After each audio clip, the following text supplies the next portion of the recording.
Hello everyone, welcome back to Keystone IAS Academy. So today, December 16, 2025, The Hindu newspaper kana important articles kana analysis or discussion nama paakalam. So today's topics are, with new bill, demand-led job scheme set to turn supply-driven. Trade deficit falls to $6.6 billion in November due to merchandise export growth. Restoring the menace of unfettered discretion. The Oman visit is more than a routine diplomatic trip. Shanti bill to allow private sector to run nuclear power plants. So let's see the articles one by one. The first article is related to MGN Reka scheme. அதாவது Mahatma Gandhi national rural employment guarantee act அந்த ஸ்கீமை வந்து ஒரு reforms இப்போ கொண்டு வராங்க. So அதை change பண்ணுறாங்க. So what is the new bill proposed now? Viksit Bharat guarantee for Rozgar and Ajeevika mission Grameen bill. So என்னென்ன சேஞ்சஸ் கொண்டு வராங்க? What are structural changes, administrative changes and இந்த ஸ்கீமோடைய நேம் மாற்றுறாங்க. Again Mahatma Gandhi national rural employment guarantee scheme தான். அதை வந்து காந்தியோடைய ஹிந்தி நேமில் மாற்றுறாங்க. So that's all. ஸோ அந்த எதுக்காக அந்த ரீநேம் சேஞ்ச் நேம் வந்து இப்போ சேஞ்ச் பண்ணோம்? ஸோ என்னென்ன ஸ்ட்ரக்சரல் ரிஃபார்ம்ஸ் இருக்குது, அதனுடைய சிக்னிஃபிகன்ஸ் என்ன, அதனுடைய கிரிட்டிசிசம்ஸ் என்னங்கிறத ஒன் பை ஒன் பார்க்கலாம். So you can see first ஒரு ஸ்மால் ரீகேப் பார்த்துக்கோங்க. ஃபர்ஸ்ட் வந்து எம்ஜிஎன் ரேகாவுடைய நியூ பில்ல என்னென்ன ப்ரப்போஸ் பண்ணியிருக்காங்கன்னா, ரைட் பேஸ்ட் எம்ப்ளாய்மெண்ட்லேருந்து சப்ளை ட்ரிவன் எம்ப்ளாய்மெண்ட்டாக ப்ரப்போஸ் பண்ணியிருக்காங்க. தென் 100 days 100 நாள் வேலை திட்டம், அதுதான் இந்த ஃபேமஸ் எம்ஜிஎன் ரேகா. அதை வந்து 125 நாளாக அதிகரிச்சிருக்காங்க. தென் பட்ஜெட் கேப், சென்டருடைய ஸ்பெண்டிங் பட்ஜெட் வந்து லிமிட் பண்ணியிருக்காங்க. Then seasonal pause is allowed. So என்னங்கிறத ஒன் பை ஒன் டீட்டெயிலாக பார்க்கலாம். ஸோ அது பார்க்குறதுக்கு முன்னாடி ஃபஸ்ட்டு எம்ஜிஎன் ரேகாவோட ஒரு பேக்ரவுண்ட், அதனோட எவால்யூஷன் எப்படி இருக்குது, வாட் இஸ் த அப்ஜெக்டிவ் அப்படிங்கிறத தெரிஞ்சுக்கணும். So 2005 the scheme was enacted as actually National Rural Employment Guarantee Act வந்தது. Then later on 2009 வந்து renamed as MGN Reka வந்து rename பண்ணாங்க. ஓகேவா? ஸோ 2005 enact பண்ணாங்க. 2006 வந்து 200 districtsல implement பண்ணிக்கு 2008 வந்து all rural districts implement பண்ணிட்டாங்க. So what is this exactly? Rights based employment guarantee law. அதாவது 100 நாள் வேலை திட்டம். ஒரு every household irrespective of every rural household ஒரு வருஷத்தில் ஒரு நபருக்கு வந்து 100 நாள் வேலை திட்டத்தில் வந்து வேலை கேட்குறாங்க அப்படின்னா அவங்க வந்து 15 நாளுக்குள்ள கவர்மெண்ட் வந்து வேலை கொடுத்துடணும். அப்படி 15 நாளுக்குள்ள கொடுக்கலன்னா அன்எம்ப்ளாய்மெண்ட் அலோவன்ஸ் இருக்குது. ஸோ இது வந்து என்ன, ஒரு லீகல் ரைட்டாக இருக்கும். அதாவது எனக்கு வந்து வேலை கேட்டால் கண்டிப்பாக வேலை கிடைக்கும், கிடைக்கலன்னா நான் வந்து கேஸ் போட முடியும் அப்படிங்கிறதுனால அது வந்து ஒரு லீகல் ரைட்ஸ் பேஸ்டு ஸ்கீம் தான் இந்த MGNREGA. And it is one of the largest social protection scheme. So இதை எப்படி பெர்ஃபார்ம் பண்ணிகிட்ருக்கு, எத்தனை பேர் நம்ம இன்க்ளூட் பண்ணியிருக்கிறோம், இன்க்ளூசிவாக எவ்வளோ பெர்ஃபார்மன்ஸ் இருக்குங்கிறத நீங்கள் போய் பார்த்து ஒரு டேட்டா எடுத்து வச்சுக்கோங்க. நான் இந்த ஆர்டிக்கலில் வந்து what is the new bill, what it proposing, what is the significance and what is the concerns தான் நம்ம டிஸ்கஸ் பண்ண போகிறோம். Then what is the objective? Enhance livelihood security, create durable rural assets, reduce distress migration, strengthen grassroots democracy. Okay, so all these are its objective. Then coming to what are the key features? அதாவது இது வந்து ஒரு demand driven scheme. Employment வந்து provided on demand. ஒருத்தர் வந்து கேட்குறாரு, எனக்கு வந்து 100 நாள் வேலை திட்டத்தில் வேலை வேணும் அப்படின்னா அவருக்கு வந்து 15 நாளுக்குள்ளே அந்த வேலையை அலாட் பண்ணி கொடுக்கணும். அப்படி இல்லது அன்எம்ப்ளாய்மெண்ட் அலோவன்ஸ் வந்து ப்ரொவைட் பண்ணுறோம். So guaranteed employment. ஸோ அது எப்படி? Per rural household per year. Legal right, it's a legal right. Okay. Then cost sharing எப்படி இருக்குது? 100% வேஜஸ் சென்டர் தான் இவ்வளோ நாள் ப்ரொவைட் பண்ணிட்டு இருக்கிறாங்க இந்த ஸ்கீமில். ப்ளஸ் 75% மெட்டீரியல் காஸ்ட் வந்து ஸ்டேட் எடுத்துக்கிறாங்க. அதாவது இப்போ லெட்ஸ் சே வந்து 100 டேஸ்க்கு வந்து ஒர்க் நடக்குது. என்ன ஒர்க் நடக்கும்? கம்யூனிட்டி ஒர்க் நடக்குது. ஒரு கிணறு தோண்டணும், இல்லை ரோடு ஒர்க் பண்ணணும், இல்லை ஏதோ ஒரு கம்யூனிட்டி ரிலேட்டடாக ஒரு ஒர்க்கை வந்து அதுதான் 100 டேஸ் பண்ணுறாங்க. ஸோ அந்த பண்ணுறதுக்கான அட்மினிஸ்ட்ரேட்டிவ் அண்ட் மெட்டீரியல் காஸ்ட் தனியாக இருக்கும். வேலை பண்ணுறவங்களுக்கு சம்பளம் கொடுக்கறது தனியாக இருக்கும். அப்போ சென்டர் வந்து 100 நாள் வேலை திட்டத்துக்கு கீழே எத்தனை பேர் வேலை பார்க்குறாங்களோ அத்தனை பேரோட சம்பளமும் வந்து சென்டர் தான் வந்து 100% வேஜஸ் வந்து சென்டர் மட்டும் தான் ப்ரொவைட் பண்ணிட்டு இருந்தாங்க. அட்மினிஸ்ட்ரேட்டிவ் அண்ட் மெட்டீரியல் காஸ்ட்டில் வந்து ஸ்டேட்டோடைய பங்களிப்பு அதில் மட்டும்தான் இருந்துச்சு. ஒரு ஸ்டேட்டுக்கு வந்து என்ன பேசியிருக்காங்களோ அதில் உள்ள காஸ்ட்டை வந்து ஸ்டேட் ஸ்பெண்ட் பண்ணும், சென்டர் ஸ்பெண்ட் பண்ணி அப்படி ஒரு டிஸ்கஷனில் பண்ணிட்டு இருந்தாங்க. ஓகேவா?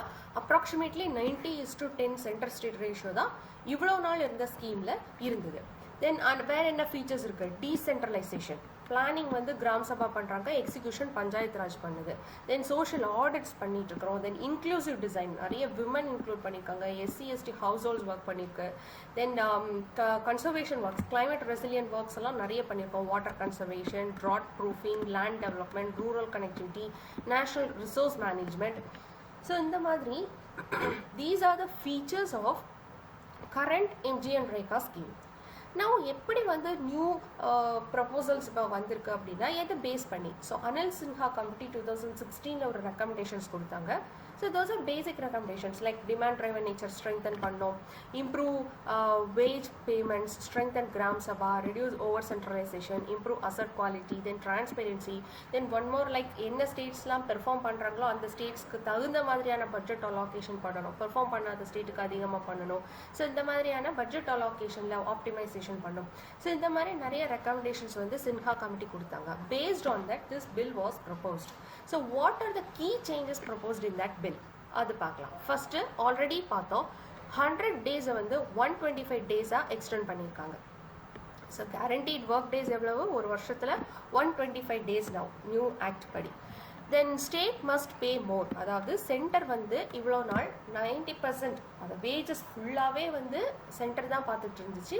ஸ்டேட் வந்து அட்மினிஸ்ட்ரேட்டிவ் மெட்டீரியல் காஸ்ட் மட்டும் தான் பார்த்துக்கிட்டு இருந்தாங்க. இப்போ என்ன ஆயிடுச்சுன்னா கொஞ்சம் சென்டர் வந்து என்ன பண்ணிட்டாங்க, கம்மி பண்ணியிருக்கிறாங்க, பட்ஜெட் கேப் பண்ணி கம்மி பண்ணியிருக்காங்க. ஸ்டேட்டோட பார்ட்டிசிபேஷன் ஸ்டேட்டும் நிறைய பண்ணணும் அப்படின்னு சொல்லிட்டாங்க. For example 60:40 for most states. பெரும்பாலான ஸ்டேட்ஸுக்கு சென்டர் வந்து 60% தான் கொடுக்குது, பாக்கி 40% ஸ்டேட் தான் ஸ்பெண்ட் பண்ணோம். நார்த் ஈஸ்ட் அண்ட் ஹிமாலயன் ஸ்டேட்ஸ்க்கு மட்டும்தான் 90:10 இருக்கு. ஸோ இது வந்து புவரஸ்ட் ஸ்டேட்ஸை வந்து ப்ராப்பராக இம்ப்ளிமெண்ட் பண்ணுறதுக்கு ஃபண்டிங் இல்லாமல் பண்ணுறதுக்கான சான்ஸ் இருக்குது. So let's see the criticism later. So first என்னென்ன ப்ரப்போசல்ஸ்ன்னு மட்டும் பார்க்கலாம். So 100 to 125 and funding patterns change இருக்குது. Then more control to the centre. ஏன் அப்படி சொல்கிறோன்னா, இப்போ எந்த ஸ்டேட்டுக்கு எவ்வளோ மணி கொடுக்கணுங்கிறத சென்டர் தான் டிசைட் பண்ணும். எந்தெந்த rural areas are eligible, the decision was taken by the centre. அப்போ கண்டிப்பாக சென்ட்ரலைசேஷன் இங்கே கொஞ்சம் அதிகமாக இருக்குது. கிராம் சபாவோட ரோல் வரைக்கும் சென்டர் கொஞ்சம் அதிகமாக இருக்குது. Then pause during peak agricultural season. Agriculture season நல்லா இருக்குது. ஸோ இந்த டைமில் போயிட்டு 200 நாள் வேலை திட்டத்தையும் வந்து இன்னும் திணிச்சு நம்ம அதை கூட அடிஷ்னலாக கண்டிப்பாக பண்ணணும் அப்படின்னு கொண்டு வராமல், ஸோ அக்ரிகல்ச்சர் சீசனில் ஒரு இன்கம் அவங்களுக்கு ஜென்ரேட் ஆகிட்டு இருக்குது ரூரல் ஹவுஸ் ஹோல்ட்ஸ்க்கு அப்படின்னா அந்த டைம் ஓகே நம்ம இந்த திட்டம் வந்து இப்போதைக்கு பாஸ் பண்ணலாம் அப்படிங்கிற ஆப்ஷன் இந்த புது பில்ல ப்ரப்போஸ் பண்ணியிருக்காங்க. Then technology becomes law. Again app based attendance, geo tagging, then all those administrative tools எல்லாம் வந்து now legal requirements. ஸோ டெக்னாலஜியை இந்த ஸ்கீம்குள்ளே கொண்டு வரணும். now coming to இப்போ ஒரு புதுசாக ஒரு பில் ப்ரப்போஸ் பண்ணியிருக்கோம். now what is the significance? இது மேலே என்னென்ன கிரிட்டிசிசம்ஸ் என்னென்ன கன்சர்ன்ஸ்லாம் வைக்கிறாங்க, ப்ளஸ் அண்ட் மைனஸ் ரெண்டுமே பார்க்கலாம். So what is the significance? Already சொன்ன மாதிரி ஒர்க் டேஸ் வந்து 100 to 125 இன்க்ரீஸ் ஆயிருக்கு. That is good. Better fiscal discipline வந்து ஃபிக்ஸ்ட் அலோகேஷன்னால வரலாம். டார்கெட்டட் இம்ப்ளிமெண்டேஷன், எந்த ரூரல் ஏரியாவை நல்லா பெர்ஃபார்ம் பண்ணுறாங்க, எந்த ரூரல் ஏரியாவுக்கு இன்னும் அதிகமான அட்டென்ஷன் தேவைங்கிறத பார்த்து அதுக்கு தகுந்த மாதிரி ஸ்பெசிஃபிக்காக பெர்ஃபார்ம் பண்ணுறதுக்கான ப்ராப்பர் பிளானிங் நம்மளால் பண்ண முடியும். Then stronger technology based, so transparency will increase, reduces labour shortage during peak farm seasons. So அந்த டைம் பாஸ் பண்ணி வச்சிடலாம். Okay, so these are the significance, these are the plus. Now coming to what are the concerns. So இது நம்ம already பார்த்தோம். The bill dilutes rights based demand driven nature of MGNREGA. நம்ம என்ன பார்த்தோம் already? Rights paste demand ட்ரைவனாக இருக்கிறத ஒரு supply based ஸ்கீமாக வந்து மாற்றிடும் இப்போ கொண்டு வந்திருக்க ப்ரப்போசல் அப்படின்னு நிறைய பேர் ஆர்கியூ பண்ணுறாங்க. Then shifts from states, control from states and Gram Sabha to centre, that we saw already. Then raises state financial burden, risk of exclusion due to digital requirements, then fixed budgets may deny work during distress. So இது base பண்ணி நிறைய articles ஃபியூச்சரில் வரும். So பேசிக்காக ஒரு points எடுத்து வச்சுக்கோங்க. MG and Rekha அதோடைய பேக்ரவுண்ட் எப்போ வந்து எனாக்ட் பண்ணாங்க, என்னென்ன ஃபீச்சர்ஸ் அதோடது எப்படி வந்து அதை பெர்ஃபார்ம் பண்ணிகிட்ருக்கு இப்போதைக்கு.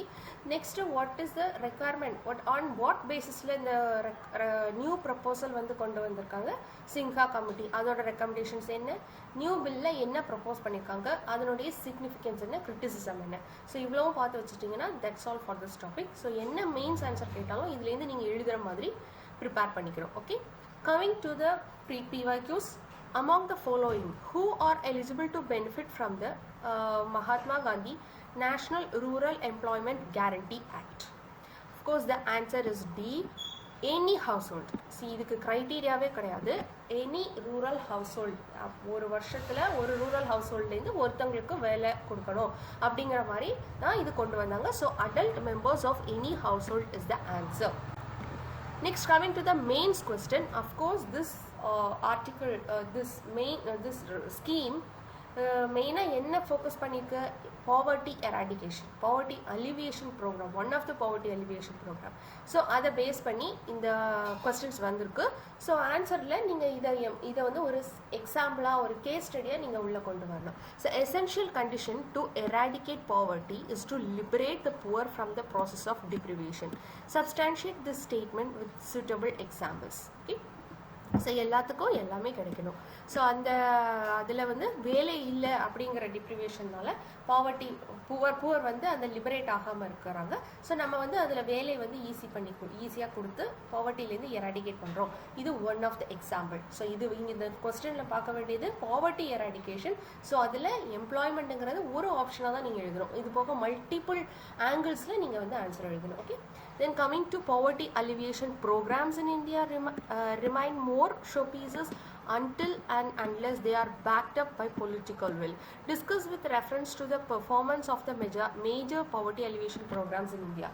Of course, இந்த பாயிண்ட் வந்து நம்ம வந்து ஒரு 100 முறை அந்த வீடியோஸில் டிஸ்கஸ் பண்ணிப்போம். What is that? Our design, our planning is way too good. Our design is like fancy in the paper, but coming to implementation, it's very poor. Coming to implementation is very poor. That's where we are lagging. So planning ரொம்ப நல்லா, designing எல்லாமே நம்ம நல்லா பண்ணிடுறோம், but implementation we are failing. So we have to focus on that. So அதை வந்து ஒரு பாயிண்ட்டாக எழுதணும்.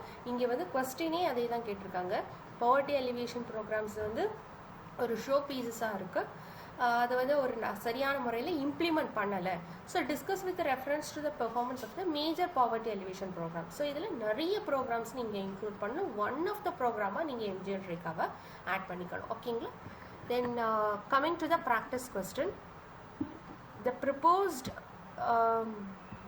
proposed VBG Ram bill replaces MG and Reka's demand-driven job guarantee with a supply-driven, centrally controlled scheme that raises state costs and weakens the rights-based framework. Okay, then coming to the next topic, which is related to trade deficit. Okay, it is related to trade deficit. So, what is this exact news abdina?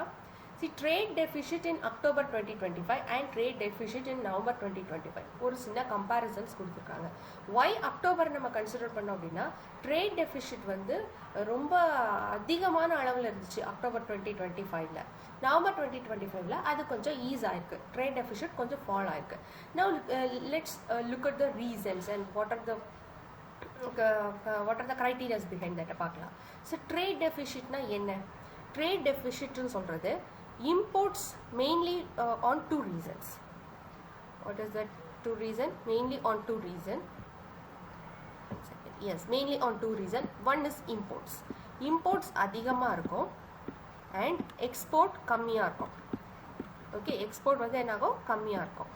So import is greater than exports is what is called trade deficit. So இதை நம்ம ஏன் பார்க்கணும் அப்படின்னா, current account deficit இது வந்து பாதிக்கும் and other lot of economical things வந்து happen பண்ணும்.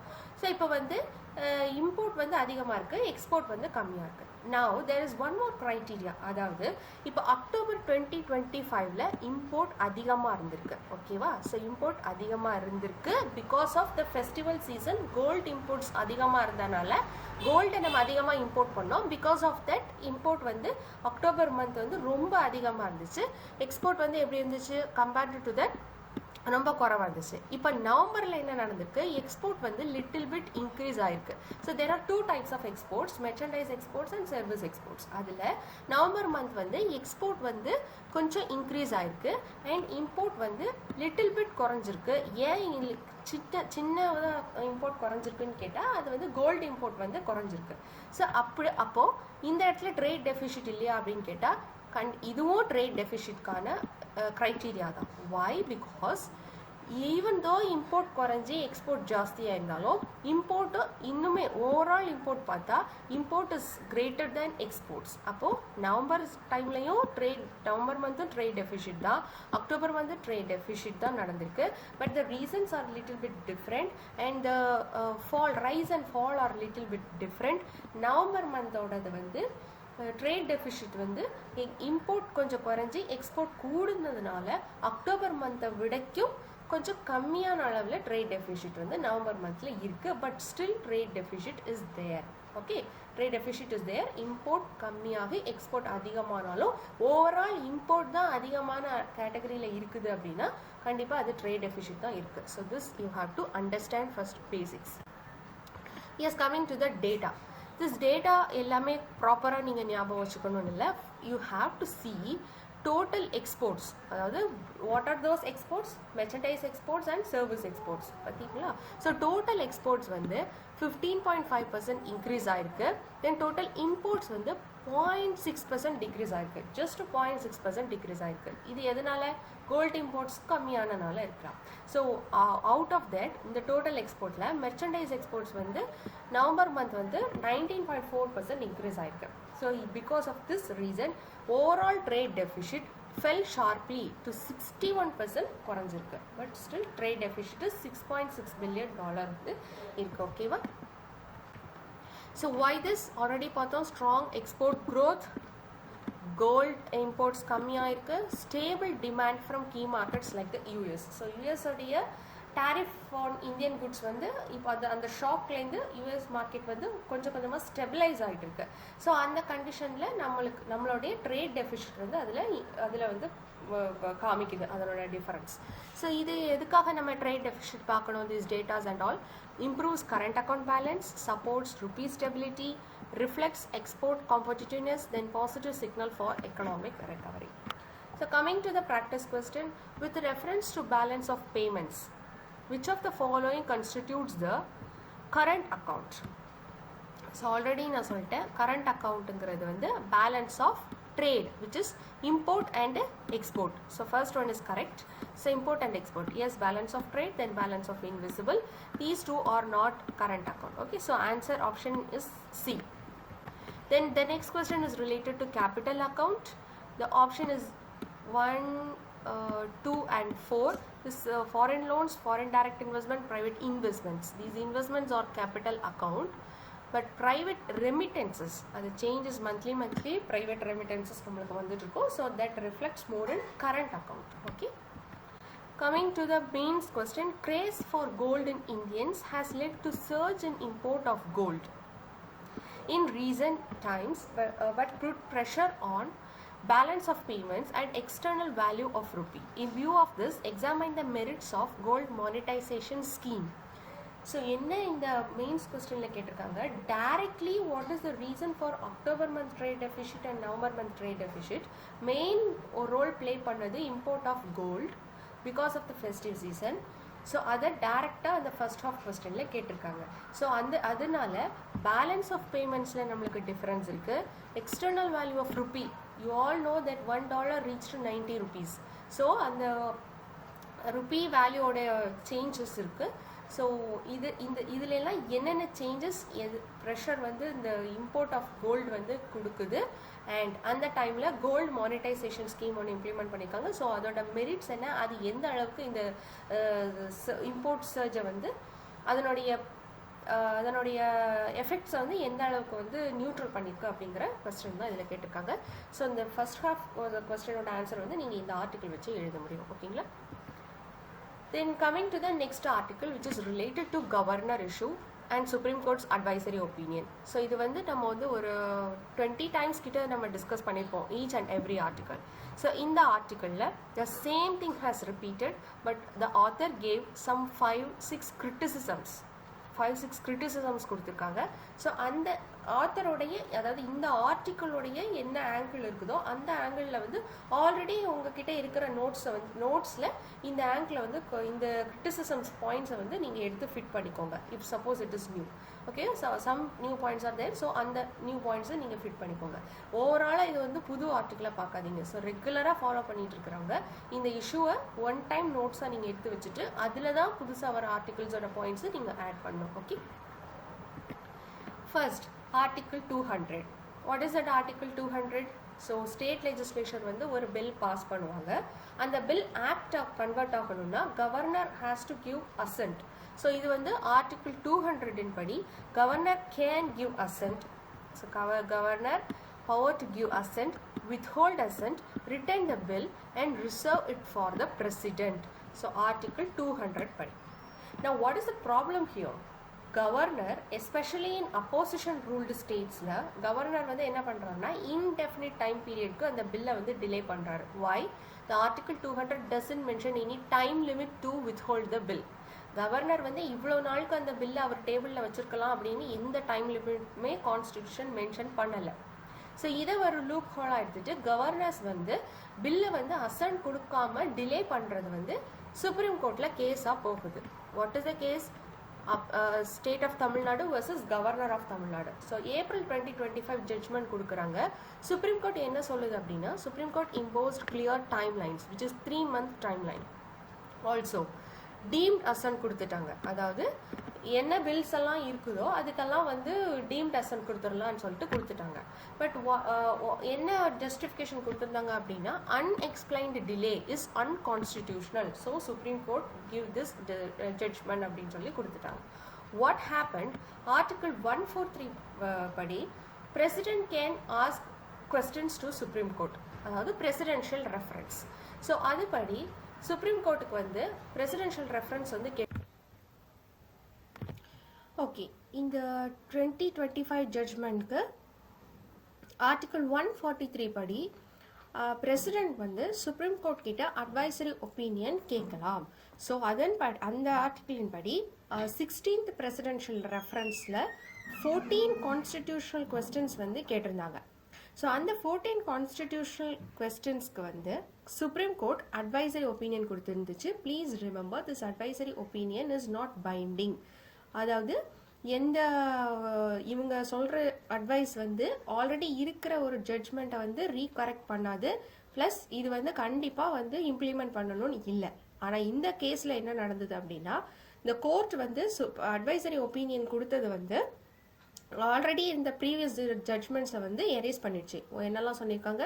Judicially imposed timelines 3 months timeline கொடுத்துருந்தாங்க. கவர்னர் கண்டிப்பாக த்ரீ மந்த்ஸ் டைம்லைனுக்குள்ளே அசன்ட் கொடுக்கணும் அப்படின்னு சொல்லியிருந்தாங்க கோர்ட்டு. பட் அதை வந்து பின் வாங்கியிருந்தாங்க. கவர்னருக்கு எந்த டைம் லிமிட்டும் கிடையாது அப்படின்னு சொல்லிட்டாங்க. And deemed assent is unconstitutional.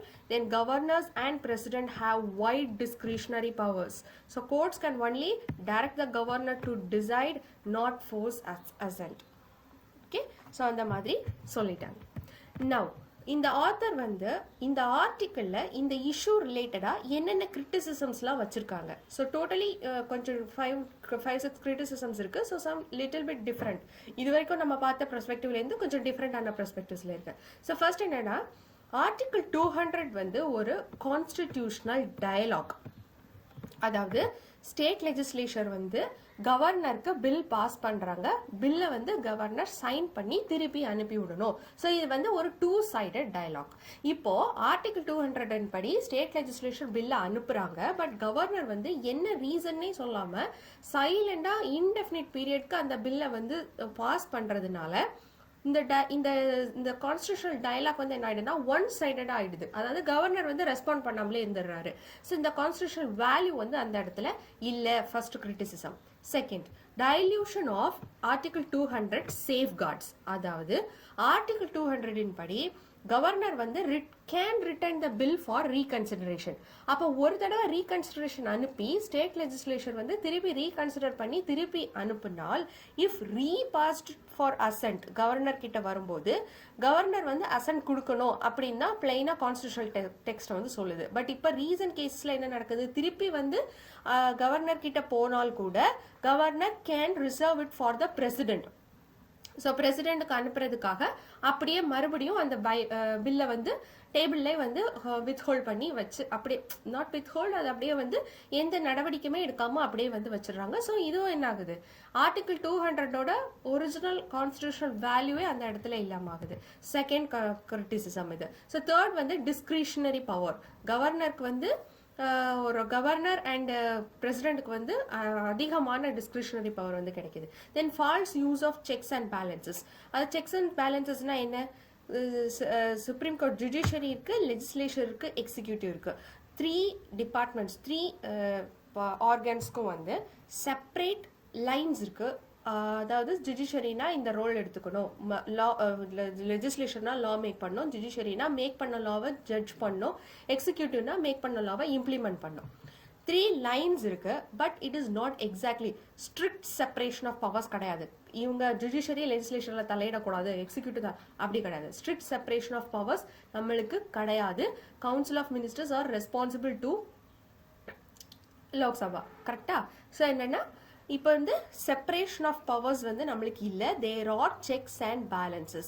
அப்படிங்கிற பட்சத்தில் இந்த ஜுடிஷியரி இந்த கொடுத்துருக்க ஜுடிஷியரி வந்து டிஸ்கிரிஷனரி பவர் கவர்னருக்கு அதிகமாக கொடுத்துருக்கிறது வந்து அந்த செக்ஸ் அண்ட் பேலன்சஸை வந்து தவறான வகையில் பயன்படுத்துறதுக்கான ஒரு வழி அப்படின்னு சொல்லியிருக்கிறாங்க author. Then federalism and democratic impact என்னன்னா, it weaken state legislative autonomy, strengthens யூனியனோட கண்ட்ரோல் அதிகமாகும். கவர்னர்ஸ் வழியா சென்டர் வந்து ஸ்டேட்டை கண்ட்ரோல் பண்றது அதிகமாகும்.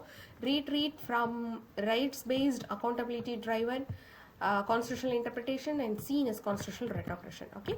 Coming to the practice question, the Supreme Court's advisory opinion dilutes safeguards against gubernatorial delays, restoring wide discretion to governors and weakening legislative supremacy and federalism. The next article is related to Oman visit by Prime Minister Narendra Modi ji. அதாவது 3 countries வந்து decide பண்ணியிருந்தாங்க, Oman, Jordan and Ethiopia. So Ethiopia நேற்று ஆர்டிக்கலில் நம்ம பார்த்தோம். So today we are going to see Oman. So எப்பப்பெல்லாம் வந்து ஒரு நெய்பரிங் கண்ட்ரீஸோட ரிலேஷன்ஷிப் நம்ம பார்க்குறோமோ அப்போல்லாம் நான் வந்து ஒரு ஸ்டாண்டர்ட் டெம்ப்ளேட் நான் கொடுத்துருக்கிறேன். ஸோ ஃபர்ஸ்ட் வந்து ஹிஸ்டாரிக்கலி அந்த ரிலேஷன்ஷிப் எப்படி இருந்துச்சு, ஸோ என்னென்ன எவல்யூஷன் எப்படி இருக்கு அந்த ரிலேஷன்ஷிப்போடது. தென் across the sectors you have to divide it. Defence எப்படி இருக்கு, டிஃபென்ஸ்ல இப்போ ரீசன் என்ன கொலாபரேஷன் இருக்கு, எப்படி இது வரைக்கும் என்ன எவல்யூஷன் இருந்தது, இப்போ என்ன பாசிபிலிட்டிஸ் இருக்கு, என்ன வாய்ப்புகள் இப்போ இருக்கு. தென் டிஃபென்ஸ்ல, எக்கனாமியில், next coming to technology, then nuclear weapons. So இந்த மாதிரி வேரியஸ் செக்டர் வைஸ் நம்ம வந்து இந்த டாபிக் வந்து ஒரு ரிலேஷன்ஷிப் இருக்கு, ஒரு கண்ட்ரியோட நெய்பரிங் கண்ட்ரியோட ரிலேஷன்ஷிப் இருக்குன்னா அந்த செக்டர் வைஸ் பிரிச்சு என்னென்ன இருக்குங்கிறத ஜஸ்ட் நோட் பண்ணி வச்சுக்கிட்டோம். கரண்டா என்ன நடந்துட்டு இருக்கு, கொலாபரேஷன் இருக்கு அப்படின்னு பார்த்து வச்சுக்கிட்டோம்னா that's all for the topic. Plus அது கூட அந்த ஏரியா, அந்த லொகேஷன், அந்த கண்ட்ரியோடைய ஜியாகிரபிக்கல் லொகேஷனை நம்ம தரவா படிச்சுக்கணும்.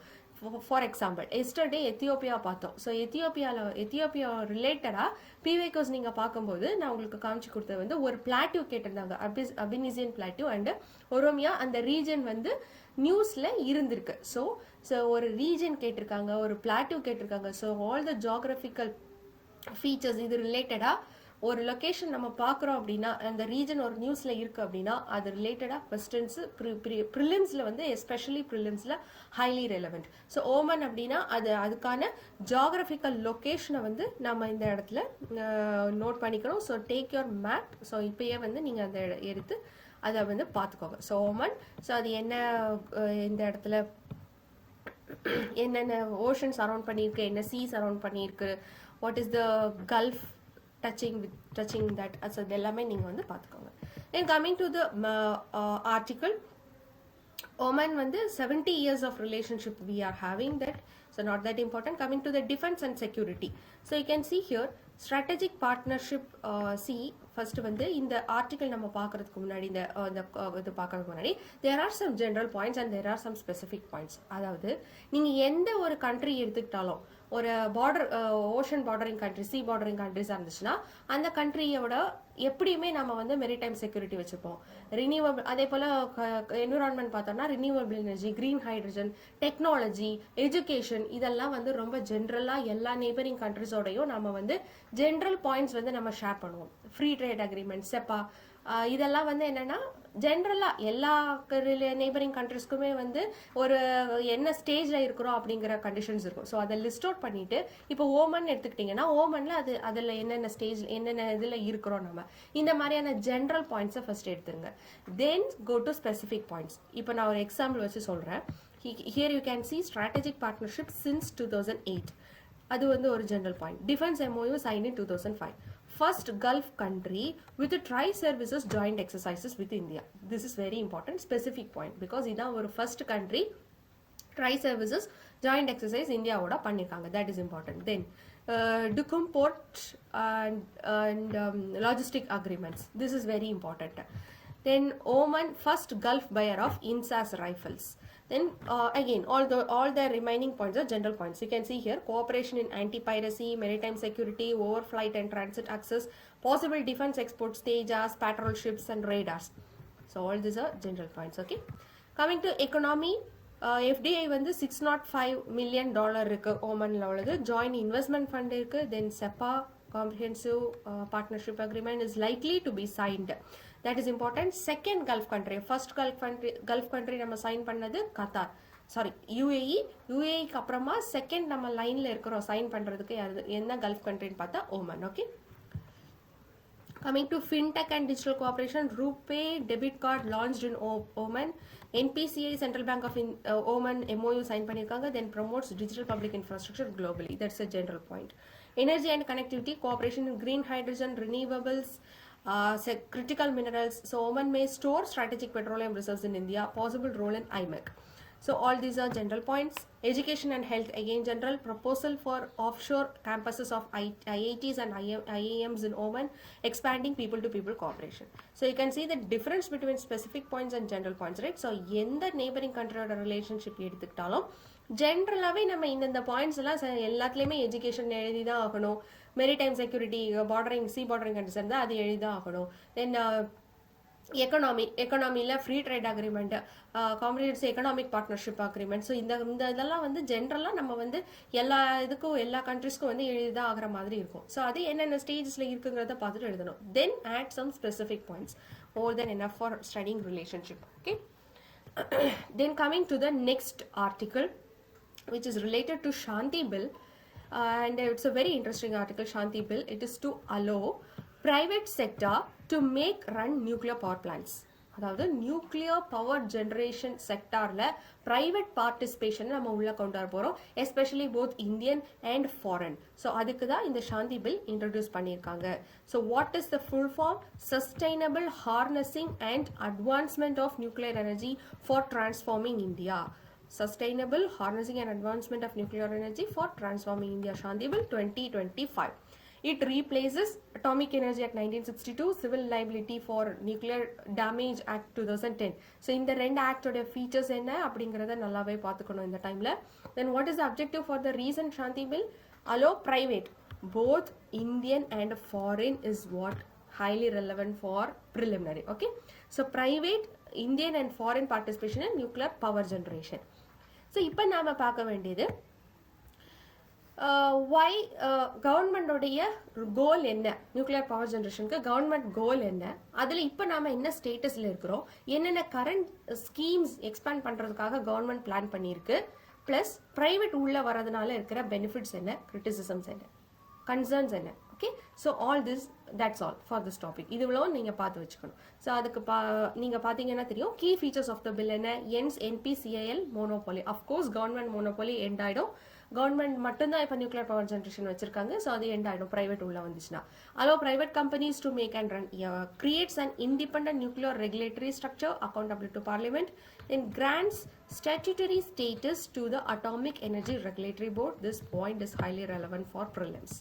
Grants statutory status to the Atomic Energy Regulatory Board. Okay. Then coming to, as I already said, what is the government goal? Nuclear capacity வந்து 2047ல 100 gigawatts நம்ம வச்சிருக்கணும். அதுக்கு கவர்மெண்டோடைய பிளான்ஸ் என்ன? 20,000 crore மிஷன் வந்து ஸ்மால் மாடுலர் ரியாக்டர்ஸ்ல வந்து இன்வெஸ்ட் பண்ணியிருக்காங்க. Expansion of 220 megawatt pressurised heavy water reactors வந்து எக்ஸ்பேண்ட் பண்ணியிருக்காங்க. ஸோ தீஸ் டூ இன்வெஸ்ட்மெண்ட்ஸ் பண்ணியிருக்காங்க கவர்மெண்ட் ஆல்ரெடி. ஸோ இப்போ இந்த 100 gigawatt கோல் ரீச் பண்ணுறதுக்கு நம்மளோட கெப்பாசிட்டி என்ன?